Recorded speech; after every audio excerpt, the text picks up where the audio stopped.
দর্শক, রাজশাহীতে একজন পঙ্গু ছাত্রলীগ নেতাকে পিটিয়ে হত্যা করা হয়েছে। এমন বাংলাদেশ আমরা কি দেখতে চেয়েছি? জানা যায় মাসুদ নামের একজন ছাত্রলীগ নেতা, তাকে পিটিয়ে হত্যা করা হয়। কেমন তিনি পঙ্গু ছিলেন। তিনি 2012 সাল থেকে তার একটি পা নেই। তাকে যখন পিটিয়ে হত্যা করা হয়, নিঃসন্দেহে এটি আমাদের সমাজে, আমাদের বিবেককে, আমাদের নৈতিকতার চোখে আঙ্গুল দিয়েই কথা বলে। তার পঙ্গুত্ব বরণের পর তিনি তৎকালীন সরকারের কাছে একটি চাকরির জন্য আবেদন করেছিলেন এবং বিগত সরকার তার জন্য একটি চাকরিরও ব্যবস্থা করেছিল। আমরা ধরে নিতেই পারি যে যেহেতু তিনি চাকরির জন্য আবেদন করেছেন, হয়তোবা তিনি গতানুগতিকভাবে ছাত্রলীগ, যুবলীগের ছেলেরা যেভাবে সন্ত্রাস, চাঁদাবাজি, হত্যা, দর্শন, গুম, খুন ইত্যাদির সাথে জড়িত ছিল, কোটি কোটি টাকা ইনকাম করেছে অবৈধ পথে, হয়তোবা তিনি সেই পথের যাত্রী ছিলেন না। তার একটি মেয়ের জন্ম হয় 3রা অগাস্ট। তাকে পিটিয়ে হত্যার শিকার হতে হয়েছে। তার যে মেয়েটা জন্ম হয়েছে, সেই মেয়েটা আপনারা একবার চিন্তা করুন, তার বাবা ছাড়াই তার শৈশব, কিশোর, যৌবনকাল পাড়ি দেবে। কি বিভৎস একটি পরিবেশে একটি মেয়ে তার বাবাকে যখন পাবে না, সে কি বিভৎস পরিবেশে সে বেড়ে উঠবে একবার চিন্তা করুন।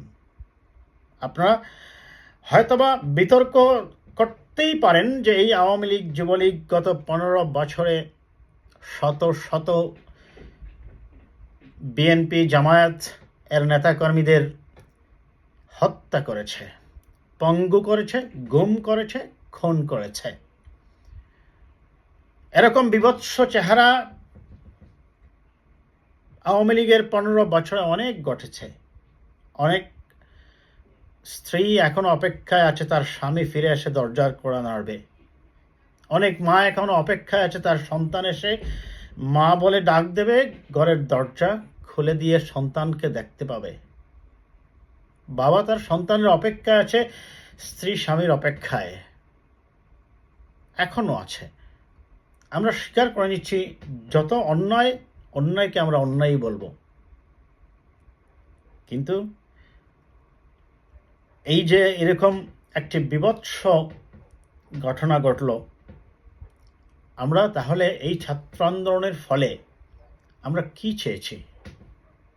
আমরা চেয়েছি ইনসাফের বাংলাদেশ, সাম্যের বাংলাদেশ, ন্যায় বিচারের বাংলাদেশ। কেন এগুলা বারবার হচ্ছে? অন্তর্বর্তী সরকারের এখন 1 মাস হয়ে গেছে, এখন পর্যন্ত আদালতে যখন আসামি নিয়ে যাওয়া হচ্ছে, দেখা যাচ্ছে যে আসামিদের উপর আক্রমণ করা হচ্ছে। কেন এই ঘটনাগুলো ঘটতেছে বারবার? সরকার কি তাহলে এই ক্ষেত্রে ব্যর্থ হয়ে যাচ্ছে? এগুলা সমাজের মানুষের কাছে কি মেসেজ দিচ্ছে? আমরা প্রায় সহস্রাধিক মানুষের, অতি সম্প্রতি যে আন্দোলনের আগ মুহূর্তে দিয়ে সহস্রাধিক মানুষের জীবনের বিনিময়ে আমরা একটি ইনসাফের, ন্যায় বিচারের বাংলাদেশ, গণতন্ত্রের বাংলাদেশ, সাম্যের বাংলাদেশ দেখতে চেয়েছি। আমরা এ ধরনের বিভৎসতায় যারা জড়িত তাদেরকে অবিলম্বে খুঁজে বের করে আইন প্রয়োগকারী সংস্থা যথাযথ পদক্ষেপ নেবে এবং যদি কেউ অপরাধ করে, বারবার এই কথাটা আমি একাধিক ভিডিও করেছি দর্শক, যদি কোনো অপরাধী হয় আপনি তাকে পান, আইন আপনি নিজের হাতে তুলে নেবেন না। তাকে নিকটস্থ থানায় যোগাযোগ করুন, তার বিরুদ্ধে মামলা করুন, আইনি প্রক্রিয়ায় তার বিচার সম্পাদন করুন। আজকে আবার আমি যখন কথা বলছি, তার কিছুক্ষণ আগে আমি দেখলাম যে বগুড়ায় সেই বিতর্কিত হিরো আলমের উপরও আক্রমণ করা হয়েছে, তাকে কান ধরে উঠবস করানো হয়েছে। হিরো আলমের বিরুদ্ধে আপনারা জানেন অনেক অভিযোগ। এই পতিত স্বৈরাচারের পতনের পর সে আরাফাতের বিরুদ্ধে, আরাফাত যখন গ্রেপ্তার হয় তখন সে মানুষকে মিষ্টি খাইয়েছে, তার আরাফাতের বিরুদ্ধে ক্ষোভ ছিল, কারণ সে আপনারা জানেন ঢাকায় একটি আসনে নির্বাচন করে ধারণা করা হচ্ছিল যে সেখানেও সে পাশ করেছিল, তাকে জোর করে ফেল করানো হয়েছে। বগুড়ায়ও সে একটি আসনে পাশ করেছিল, কিন্তু তাকে জোর করে সেই পতিত স্বৈরাচার ইলেকশন ইঞ্জিনিয়ারিংয়ের মাধ্যমে তাকে ফেল করিয়েছে। সে তখন বলছে, তাহলে আওয়ামী লীগের সাথে এই সরকারের আর পার্থক্যটা থাকলো কোথায়?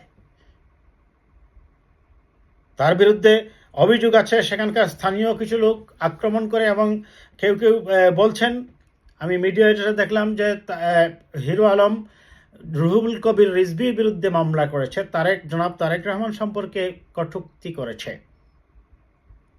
হিরো আলম যদি জনাব তারেক রহমানের বিরুদ্ধে কটূক্তি করে, দেখুন নিঃসন্দেহে তাকে আইনের আওতায় নিয়ে আসুন।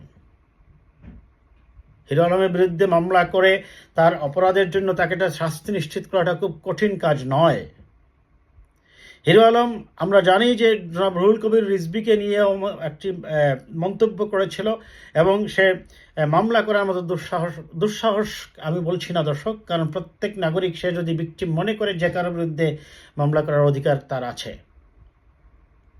তবে তার এই অতি বাড়াবাড়ি যদি হয়, সেটা অবশ্যই তাকে আইন প্রয়োগকারী সংস্থা দেখবে।